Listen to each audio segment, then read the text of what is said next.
பேய் நிஜமாவே இருக்கா? பேய் வரத்துக்கு ஏதாவது அறிகுறி இருக்கா? அப்படின்னு இன்டர்நெட் இருக்கிற இந்த காலத்துல கூட நிறைய கோஸ்ட் ஹண்டர்ஸை நம்ம யூடியூப்ல கூட ஃபைண்ட் பண்ணலாம். பட் என்னதான் அவ்வளோ வீடியோஸ் பார்த்தாலும் கூட பேய் இருக்கு அப்படின்னு ஃபுல்ஃபில்மெண்ட்டாக என்னால் ஒரு விஷயத்த நம்ப முடியல. இதுக்காக மிட் நைட் 12 மணிக்கு சுடுகாட்டில் போய் எக்ஸ்ப்ளோர் பண்ணு அப்படின்னா அவ்வளோ தைரியமும் எனக்கு இல்லை.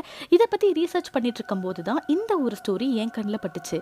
ஸ்டோரினா அது ரீல் இல்லைங்க, ரியல். பொதுவாகவே ஒரு மனுஷனுக்கு தான் தனியாக இருக்கிறதுனால பயம் இல்லைங்க. ஒருவேளை தான் தனியாக இல்லையோ, கூட யாரோ இருக்காங்களோ அப்படின்றது தான் உண்மையான பயம். ஆடம் எலிஸ்னு ஒருத்தர் தன்னோட வாழ்க்கையில் நடக்கிற எல்லா விஷயத்தையுமே ட்விட்டர் பகுதியில் பதிவிட்டுட்டு வந்திருக்காரு.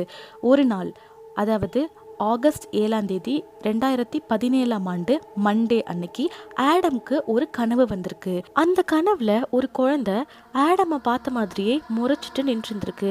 ஆடமுக்கு ஒரு செகண்ட் ஒண்ணுமே புரியல.